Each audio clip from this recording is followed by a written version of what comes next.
আমরা যখন আকাশের দিকে তাকাই তখন অনন্ত মহাবিশ্বের দিকে এক ধরনের কৌতূহল ও বিস্ময় আমাদের মনে জাগে।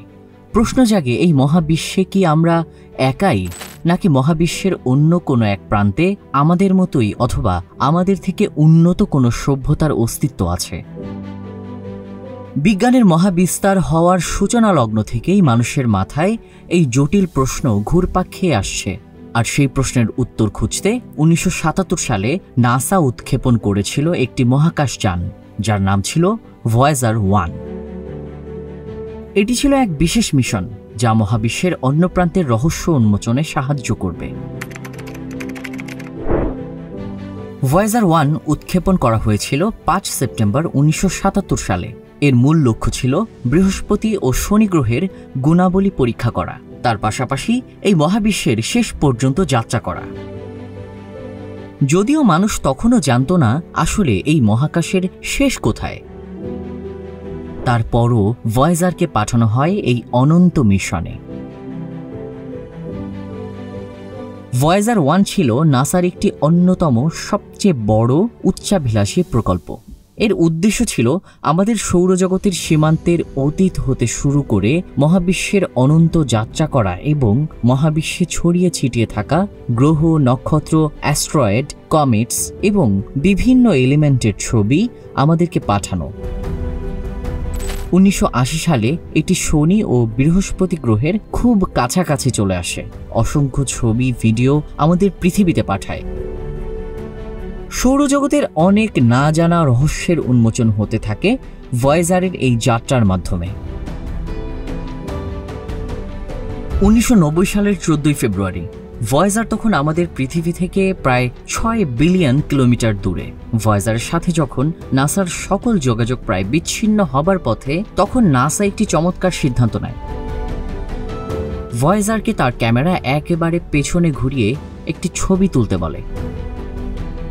ভয়েজার তার ক্যামেরা ঘুরিয়ে পৃথিবীর দিকে তাক করে একটি ছবি তোলে, যেখানে পৃথিবীকে একটি ছোট নীল বিন্দুর মতো দেখাচ্ছিল।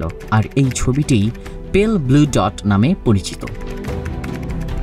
এই যে ছোট্ট বিন্দুটিকে দেখছেন, এটাই আমাদের পৃথিবী। আমাদের সব হাসি, কান্না, সুখ, দুঃখ, মায়া, মমতা, যুদ্ধ, বিগ্রহ, ভালোবাসা সব এই ছোট্ট একটি বিন্দুর ভেতরেই সীমাবদ্ধ। আর এই ছবিটি প্রমাণ করে এই মহাবিশ্বে আমাদের অস্তিত্ব আসলে কতটা ক্ষুদ্র। কার্ল স্যাগান, যিনি ছিলেন নাসার একজন বিজ্ঞানী, এই ছবিটি দেখে বলেছিলেন, আমরা যে পৃথিবীকে এত বড় কিছু মনে করি তা আসলে মহাবিশ্বের মধ্যে শুধুমাত্র একটি ছোট্ট বিন্দু।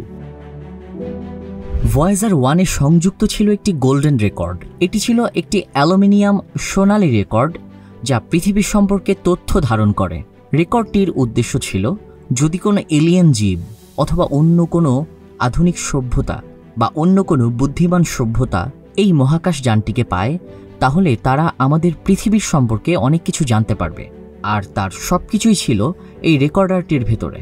পৃথিবীর শব্দ, গান, প্রকৃতির শব্দ, মানুষের কথা বলার বিভিন্ন ভাষা, বাচ্চাদের হাসি, ঢেউয়ের শব্দ ইত্যাদি।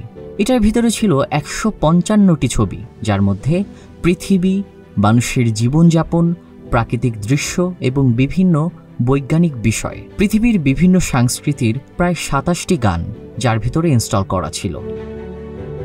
পৃথিবী থেকে শুভেচ্ছা জানানোর জন্য বিভিন্ন ভাষায় বার্তা দেওয়া ছিল, যেমন ইংরেজি, স্প্যানিশ, চায়না, আরবি, সুইডিশ এবং আরও বিভিন্ন ভাষা। ভয়েজার 1 আজও পৃথিবী থেকে 14 বিলিয়ন কিলোমিটার দূরে ভ্রমণ করছে।